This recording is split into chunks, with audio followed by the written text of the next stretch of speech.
അടിപൊളിയായിട്ടുള്ള ഒരു അപ്പം തയ്യാറാക്കി എടുക്കാൻ നോക്കാം. ചിലർ ഇതിന് വെള്ളയപ്പം എന്ന് പറയും, ചിലർ പാലപ്പം എന്ന് പറയും. പക്ഷെ പാലപ്പം എന്ന് പറയണമെങ്കിൽ നമ്മൾ പാല് പിഴിഞ്ഞൊഴിക്കണം. ഞാൻ ഇപ്പോൾ ഇതിൽ തേങ്ങ അരച്ച് ചേർക്കാണ് ചെയ്യുന്നത്. പക്ഷെ നല്ല ടേസ്റ്റാണ് അപ്പം. ഇതെല്ലാവരും ട്രൈ ചെയ്ത് നോക്കണം. വളരെ സിമ്പിളായിട്ട് പെട്ടെന്ന് തന്നെ നമുക്ക് ഇപ്പോൾ മാവൊക്കെ നമ്മൾ തയ്യാറാക്കി വെക്കുകയാണെങ്കിൽ വളരെ ടേസ്റ്റി ആയിട്ടുള്ള ഒരു അപ്പമാണിത്. പെട്ടെന്ന് തന്നെ നമുക്ക് തയ്യാറാക്കി എടുക്കാനും പറ്റും. നല്ല എളുപ്പമാണ്. അധികം ഇൻഗ്രീഡിയൻസ് ഒന്നും നമുക്ക് ആവശ്യമില്ല. ഞാനിപ്പോൾ ഇതിൽ 1 കപ്പ് പച്ചരി എടുത്തിട്ടുണ്ട്. ഞാനൊരു 6 മണിക്കൂറോളം വെള്ളത്തിലിട്ട് കുതിർത്തിയ പച്ചരിയാണ്. ആ പച്ചരിയിലേക്ക് 1 കപ്പ് പച്ചരി നമ്മൾ എടുക്കുന്നെങ്കിൽ ഞാൻ സെയിം അളവിൽ തന്നെയാണ് തേങ്ങ എടുത്തിരിക്കുന്നത്. 1 കപ്പ് തന്നെ തേങ്ങ എടുത്തിട്ടുണ്ട്. ഇത് രണ്ടാണ് ഇപ്പോൾ ഈ മിക്സിയുടെ ജാറിൽ കാണുന്നത്. ഞാൻ പച്ചരി അതിലിട്ടിട്ടുണ്ട്, തേങ്ങ അതിലിട്ടിട്ടുണ്ട്.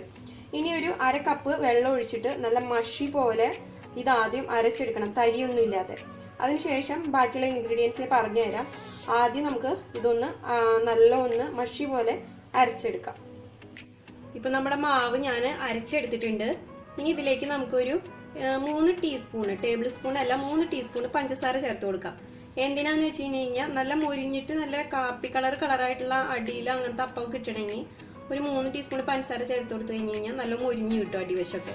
ഇനി അങ്ങനെ വേണ്ട, നല്ല വെളുത്തിരിക്കുന്ന അപ്പം വേണ്ടെങ്കിൽ ഈ പഞ്ചസാര ഇടണ്ട, ഈ സ്റ്റെപ്പ് അവോയ്ഡ് ചെയ്താൽ മതി. ഇനി നമുക്കിതിലേക്ക് വേണ്ടത് ഒരു 1/4 കപ്പ് ചോറാണ്. ഞാനിപ്പോൾ ഇതിലേക്ക് ഒരു 1/4 കപ്പോളം ചോറ് ചേർത്ത് കൊടുത്തിട്ടുണ്ട്.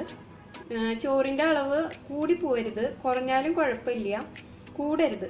അപ്പോൾ അപ്പത്തിൻ്റെ ടേസ്റ്റ് മാറിപ്പോവും. അപ്പോൾ ഒരു 1/4 കപ്പ് മതി ചോറ്, കൂടരുത്, അത് പ്രത്യേകം ശ്രദ്ധിക്കണം. ഇനി ഇത് നമുക്ക് ഒന്നുകൂടി അരച്ചെടുക്കാം. മിക്സിയിൽ തന്നെ വെച്ച് നല്ല ഒന്ന് അരച്ചെടുക്കാം. ഇപ്പം മാവ് ഞാൻ നല്ല അരച്ചെടുത്തിട്ടുണ്ട് മഷി പോലെ. അത് നല്ല ഒരു വലിപ്പമുള്ള ഒരു പാത്രത്തിലേക്ക് നമുക്ക് പകർത്താം. പിന്നെ നല്ല ചൂടുള്ള സ്ഥലമൊക്കെ ഉള്ളതാണെങ്കിൽ, ചൂടുള്ള സമയമൊക്കെ ആണെങ്കിൽ നമ്മളിതിൽ ഈസ്റ്റ് ചേർക്കുന്നതുകൊണ്ട് ഇത്തിരി വലിയ പാത്രം വെക്കുകയാണ് എപ്പോഴും നല്ലത്. അല്ലെങ്കിൽ ഇത് പുളിച്ച് കഴിയുമ്പം പുറത്തു പോകാനായിട്ട് ചാൻസ് കൂടുതലാണ്. ഇനി ഇതിലേക്ക് നമുക്ക് വേണ്ടത് ഈസ്റ്റാണ്. ഞാൻ ഒരു 1/4 ഗ്ലാസ്, അതായത് ഒരു 3-4 ടേബിൾ സ്പൂണോളം വെള്ളം വരും. ഇളം ചൂടുവെള്ളത്തിൽ 1/2 ടീസ്പൂൺ ഈസ്റ്റും ഒരു നുള്ള് കൈകൊണ്ടുള്ള ഒരു നുള്ള് പഞ്ചസാരയും കൂടിയിട്ട് അത് വീർത്ത് വരാനായിട്ട് വെച്ചിട്ടുണ്ട്. ഇനി ഇതും കൂടി നമുക്ക് അതിൽ ചേർത്ത് കൊടുത്ത് നല്ല ഇളക്കി യോജിപ്പിച്ച് വെച്ചാൽ മതി. പിന്നെ നല്ല തണവുള്ള സമയമൊക്കെ ആണെങ്കിൽ ഈ 1/2 ടീസ്പൂൺ ഈസ്റ്റ് എന്നുള്ളത് 1 ടീസ്പൂൺ വരെ ആവാം. നല്ല ചൂടൊക്കെ ആണെങ്കിൽ നമുക്കിപ്പോൾ ഇത് ഒരു 1/2 ടീസ്പൂൺ ഈസ്റ്റൊക്കെ മതിയാവും, നല്ല വീർത്ത് വരും. പിന്നെ ഇത് നൈറ്റാണ് നമ്മൾ ഇത് കലക്കി വെക്കേണ്ടത്. ഏകദേശം ഒരു 6 മണിക്കൂറൊക്കെ മതി. അപ്പോൾ ഇതിലേക്കൊരു 1/2 ടീസ്പൂൺ ഈസ്റ്റാണ് ഇപ്പോൾ ഞാൻ എടുത്തേക്കുന്നത്. പെട്ടെന്ന് തന്നെ നിങ്ങൾക്കിത് അപ്പത്തിന് തയ്യാറായി കിട്ടണമെന്നുണ്ടെങ്കിൽ, മാവ് നല്ല വീർത്ത് വരണം എന്നുണ്ടെങ്കിൽ 1 ടീസ്പൂൺ വരെ ചേർക്കാം. അപ്പോൾ ഇതിനി നമുക്ക് ഈ ഈസ്റ്റ് ഞാൻ പുളിപ്പിക്കാനായിട്ട് വെച്ചിട്ടുണ്ടായിരുന്നു, നല്ല പുളിച്ച് വന്നിട്ടുണ്ട്. ഇനി ഇത് നമുക്ക് ആ അപ്പത്തിൻ്റെ മാവ് അരച്ച് വെച്ചതിലേക്ക് ചേർത്ത് കൊടുക്കാം. ഇനി നമുക്ക് അരച്ച് വെച്ച അപ്പത്തിൻ്റെ മാവിലേക്ക് ഈസ്റ്റ് പുളിപ്പിച്ചതും കൂടി ചേർത്ത് കൊടുക്കാം. പിന്നെ ഒരു കാര്യം ഞാൻ പറയാൻ വിട്ടുപോയി, ഈ മാവ് അരയ്ക്കുന്നതിൻ്റെ ഒപ്പം തന്നെ ഞാൻ ഉപ്പ് ചേർത്തിട്ടുണ്ട്. തണവുള്ള സ്ഥലമാണെങ്കിൽ ഇത് വീർത്ത് നമുക്ക് അപ്പത്തിനുള്ള ആ ഒരു പരിവായി കിട്ടണമെങ്കിൽ ഒരു 12 മണിക്കൂറൊക്കെ ആവും. അപ്പോൾ ചൂടുള്ള സ്ഥലമൊക്കെ ആണെങ്കിൽ 6 മണിക്കൂറിൻ്റെ ഉള്ളിൽ തന്നെ ഇത് അപ്പം തന്നെ ഫെർമെൻറ്റേഷൻ നടക്കും. അപ്പോൾ പിന്നെ നമുക്ക് അപ്പം തന്നെ അപ്പം ഉണ്ടാക്കാം, ഒരു 6 മണിക്കൂറൊക്കെ ആകുമ്പോഴത്തേനും ഉണ്ടാക്കാം. ഇത് അതുവരെ നല്ലൊന്ന് എയർ ടൈറ്റുള്ള ഒരു മൂടി വെച്ച് മൂടിയിട്ട് നമുക്ക് വെയിറ്റ് ചെയ്യാം, ഒരു 6 മണിക്കൂർ മാക്സിമം. ഇപ്പോൾ ഇവിടെയൊക്കെ 6 മണിക്കൂർ മതി. ഇപ്പോൾ നല്ല ചൂടാണ് ഇവിടെ, 6 മണിക്കൂറൊന്നും വേണ്ട, പെട്ടെന്ന് തന്നെ ആയി കിട്ടും. ഇത് തണവൊക്കെ ആണെങ്കിൽ ഒരു 12 മണിക്കൂറൊക്കെ പിടിക്കും.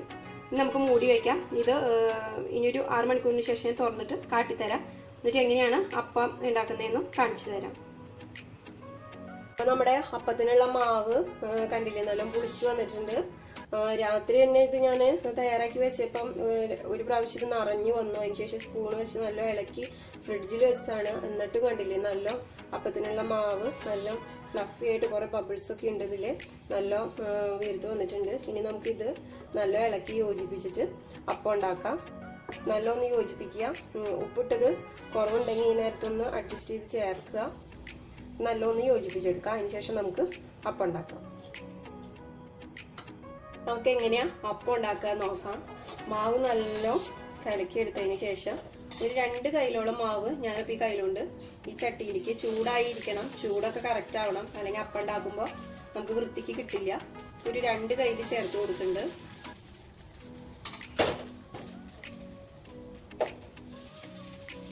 അതിന് ശേഷം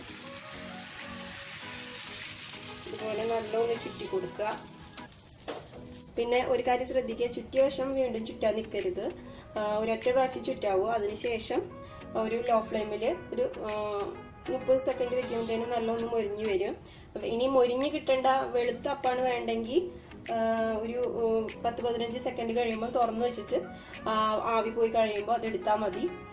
ഒരു 30 സെക്കൻഡൊക്കെ ഇതുപോലെ മൂടി വെക്കുകയാണെങ്കിൽ നല്ല മൊരിഞ്ഞിട്ടുള്ള അപ്പായിട്ട് കിട്ടും. ഇപ്പൊ ഇതേ അപ്പത്തിന്റെ അരിയൊക്കെ നല്ല മൊരിഞ്ഞു വന്നിട്ടുണ്ട്. അപ്പൊ ഞാനിത് എടുക്കാൻ പോവാണ്. ഇതിന്ന്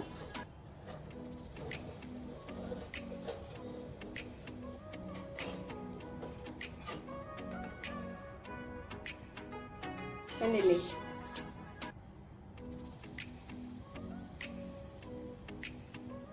നല്ല അടിപൊളി അപ്പായിട്ട് വന്നിട്ടുണ്ട്.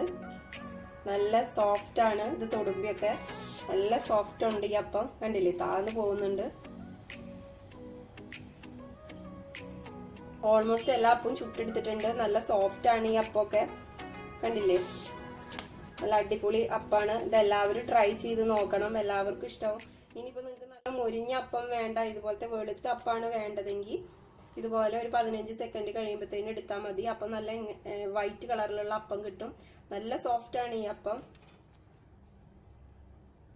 കണ്ടോ, നല്ല സോഫ്റ്റ് ആണ് ഈ അപ്പം. അപ്പോൾ ഇതെല്ലാവരും ട്രൈ ചെയ്ത് നോക്കുക, എല്ലാവർക്കും ഇഷ്ടമാവും. അപ്പോൾ താങ്ക്സ് ഫോർ വാച്ചിങ്.